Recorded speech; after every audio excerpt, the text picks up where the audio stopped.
उपस्थिती परंतु सचिन कारवारला त्याच्या संघामधील भूमिका ठाऊक आहे, त्याला ठाऊक आहे की कशा पद्धतीनं धावा धावफलकावरती उभारल्या जातात आणि 2 षटकांच्या लढतीमध्ये किती धावा धावफलकावरती महत्वाच्या आहेत.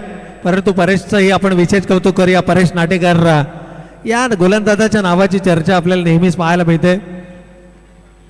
एकूणच जर पाहिलं तर 2 ताकदवर संघ एकमेकांच्या समोर, एकीकडे स्वर्गीय संभाजीराजे घोरपडे प्रतिष्ठान कळंबोली आणि त्यांच्या विरोधामध्ये 2 हात करताना मात्र आर्यन्स दोनही ताकदवर संघ आहेत. पहिला सामना अत्यंत उत्कंठावर्धक. यावेळेला लॉफ्ट करण्याचा प्रयत्न, परंतु टायमिंग प्रॉपर नाही आहे. क्षेत्ररक्षक राजेश पुजारी सेफ पेअर ऑफ हँड ज्याला म्हटलं जातं, टिपला जातोय झेल. रितेशला परतावं लागेल. पहिला फलंदाज या ठिकाणी बाद.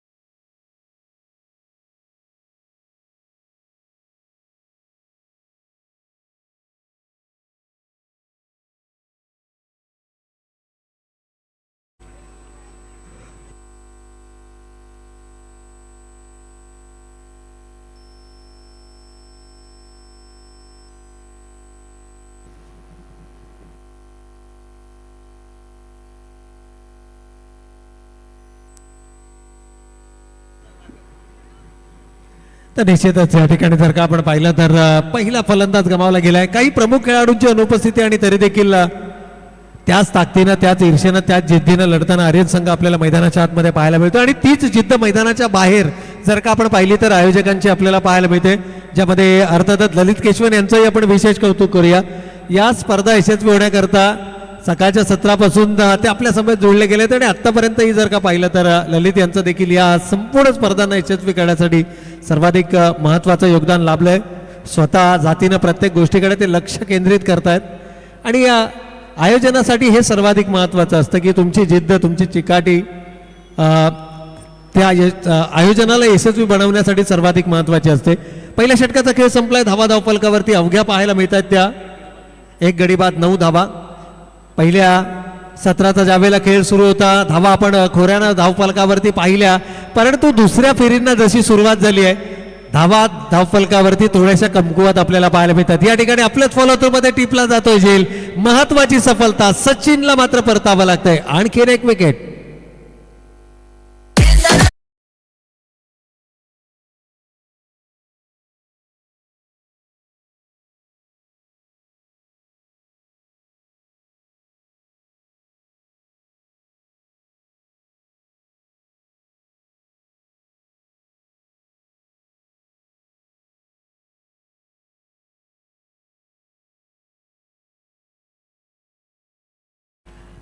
संघाच्या अडचणींमध्ये आणखीन एक वाढ. अर्थातच सचिन कारवार बाद झालाय. रितेश यादव आणि त्या पाठोपाठ जर का आपण पाहिलं तर सचिन, ही 2 महत्वाच्या फलंदाजांची, आघाडीच्या फलंदाजांची जोडी आता तंबूच्या आचऱ्याला. नवीन बॅटर मैदानाच्या आतमध्ये स्ट्रायकिंग एंडला आपण पाहतोय बॅटर सूरज भोईरला आणि नॉन स्ट्रायकिंग एंडला मात्र आपण विशालला पाहतोय. विशाल आणि सूरज हो यावेळेला समोरच्या दिशेने उडवलाय, परंतु टायमिंग प्रॉपर नाहीये. पुन्हा एकदा झेलच्या खाली राजेश पुजारी आपल्याला पाहायला मिळतात, परंतु टिपला जातोय झेल. आणखीन एक सफलता. इथून मात्र परतावं लागेल. Suraj back to the pavilion.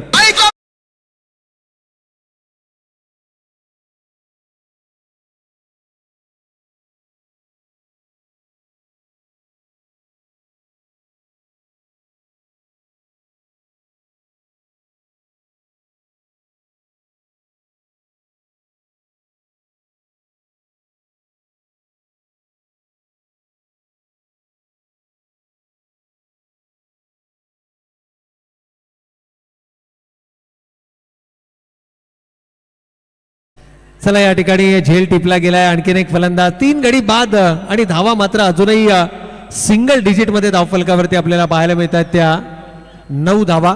Naveen batter Ayush आपल्याला मैदानाच्या आतमध्ये पाहायला मिळतात.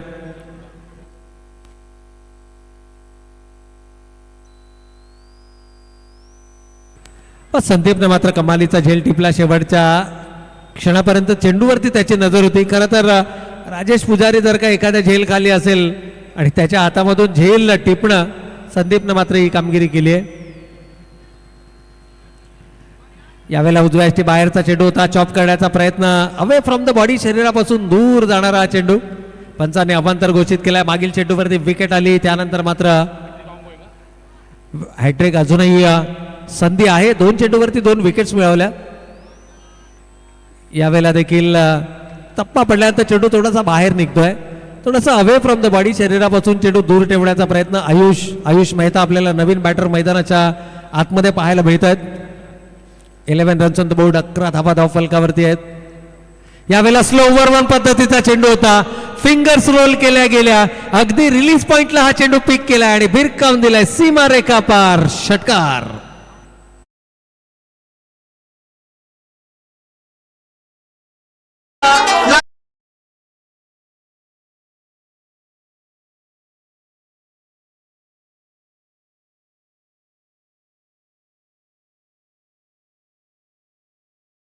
या षटकाराने संघाची धावसंख्या धावफलकावरती 17 पाहायला मिळते आहे.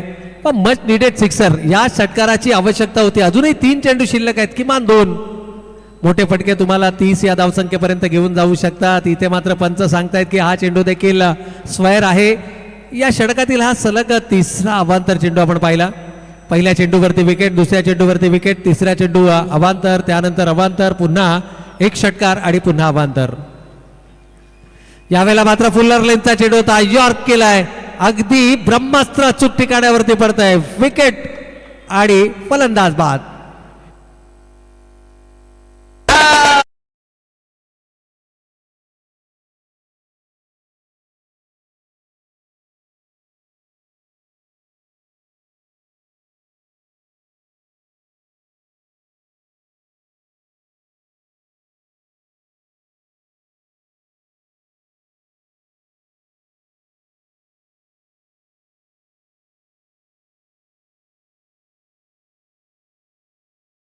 आदित्यप्रिया लॉजिस्टिक कळंबोली दोन्ही टीमच्या कॅप्टन्सला विनंती आहे, इनिंग ब्रेक मध्ये हा टॉस केला जाईल. नवीन बॅटर रोहन पाटील अर्थातच राजा मैदानाच्या आतमध्ये आले आहेत. 2 चेंडू अजूनही या षटकातील किमान शिल्लक आहेत. किमान 2 मोठे फटके इथूनही संघाला एका मजबूत स्थितीमध्ये घेऊन जाऊ शकतात. परंतु नाही, फुलर लेनचा हा चेंडू होता. बॅटीचा बॉटम एजला चेंडू लागतो. एसटी रक्षकापर्यंत केवळ चेंडू ट्रॅव्हल होतोय.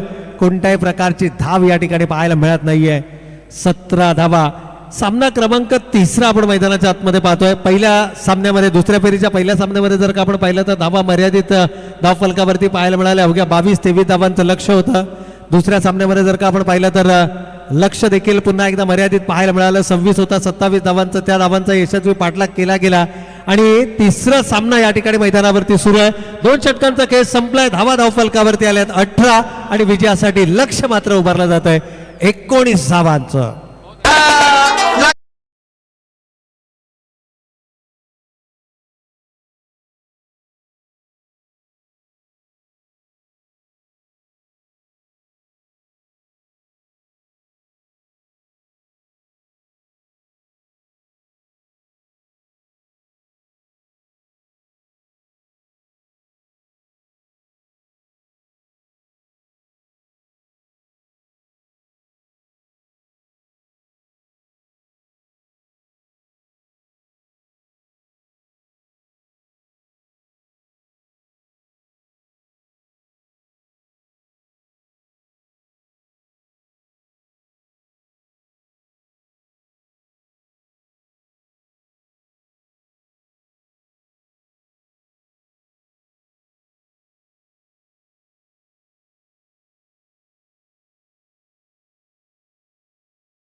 स्विंग होता, परंतु विचार केला तर या दरम्यान आपण पाहत आहात बबलू कोळेकर सर यांच्या शुभ हस्ते रॉयल आणि रॉयल ए विरुद्ध आदित्य प्रिया या दोन संघादरम्यान साठी ही नाणेफेक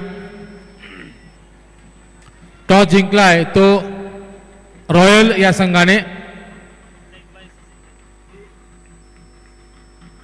तर विनंती असेल रॉयल संघ की आपण आपला जो काही निर्णय असेल त्याच्यावरती मात्र आपण त्वरित अंमलबजावणी करायची आहे. लेगबायच्या माध्यमातून श्रीगणेश झाला आहे तो स्वर्गीय संभाजीराजे घोरपडे प्रतिष्ठान या संघाचा. एक चांगलं युद्ध आपल्याला पाहायला मिळेल. एक विस्फोटक फलंदाज अक्षय सावंत त्याच्या विरुद्ध नवोदित एक फिरकीचा जादूगार गोलंदाज आयुष्य. यावेळेस पुन्हा एकदा बॅकफुटवर जाऊन चेंडूला पंच करायचं होतं, परंतु चेंडू आणि बॅटचा संपर्क होत नाहीये. पंचांचा पुन्हा इशारा येतोय अवांतर धावेचा, म्हणजेच बाईच्या माध्यमातून एक धाव आता मात्र मिळते. आयुष्य हे दोन्ही चेंडूवरती आपण जर विचार केला तर चेंडू क्रमांक 1 फेकला गेला, तिथे चेंडू केला निर्धाव. तदनंतर पुढचा चेंडू टाकला गेला, लेग बाईच्या माध्यमातून एक धाव आली. तदनंतर पुढच्या चेंडूवरती आली ती बाईच्या माध्यमातून एक धाव. यावेळेस जाग्यावरून खेळायचा प्रयत्न होता, कव्हर ड्राईव्हला टार्गेट करायचं होतं, परंतु चेंडू आणि बॅटचा संपर्क नाहीये. आणि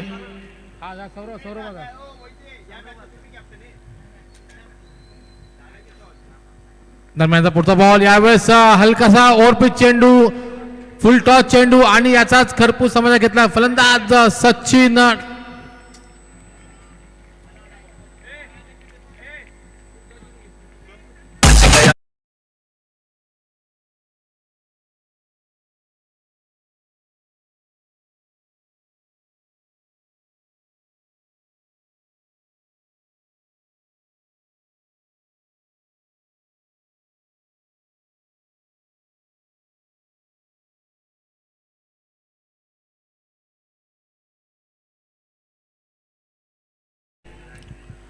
अवघ्या काही दिवसांवरतीच गोविंदा येऊन ठेपलेला आहे. कृष्ण जन्माष्टमी काही दिवसांवरती आलेली आहे, तर सराव देखील आता मात्र मोठमोठ्या मंडळाचा चालू आहे. यावेळेस काही फंबल पाहायला मिळाला आणि फंबल कोणाकडून पाहतायत आपण ज्याला 0 एरर म्हणतो तोच खेळाडू म्हणजेच सौदी याच्यावरती मात्र 2 धावा पूर्ण करतात. या षटकात चेंडू झाले ते मात्र 5, अंतिम एक चेंडू शिल्लक. धावसंख्या धावफलकावरती मात्र 11. येणारे 7 चेंडू आणि 8 धावांची गरज आहे. प्रमुख खेळाडूंच्या अनुपस्थितीमध्ये आर्यन संघ मात्र आपला खेळ करतोय, चांगला खेळ करतोय. या दरम्यान पुन्हा एकदा एक दिशाहीन मात्र चेंडू टाकण्यात आलेला आहे. गोलंदाज आयुष करवी. येणारे 7 चेंडू आणि 7 धावांची गरज. यावेळचा चेंडू अतिशय सुंदर चेंडू होता, परंतु पंचांचा इशारा येतोय नो चेंडूचा. पॉपिंग क्रीजला पार करत टाकला गेला चेंडू, तो चेंडू दंडित केलं गेलं आणि नक्कीच एक कटाशेट चांगलं कटाशेट टाकला गेला होता पंचांकरवी. आता मात्र समीकरण उरतंय. येणारे 7 चेंडू आणि 5 धावांची गरज. 1+1 अशा 2 धावून पूर्ण करतोय गोलंदाजाच्या विरुद्ध. यावेळी आखूटप्प्यात चेंडू होता, टप्पापर्यंत चेंडू ब्रश करतोय, चेंडू जातोय तो थर्ड मॅनच्या दिशेने, जिथे एक धाव पूर्ण दुसरी देखील पूर्ण आणि 2 धावा देखील पूर्ण होत आहेत. या 2 धावाच्या बरोबर समीकरण मात्र 2 ने वाढते. धावसंख्या जाऊन थांबते ती आता मात्र 16च्या घरामध्ये. येणारे 6 चेंडू आणि 3 धावांची गरज. डीजे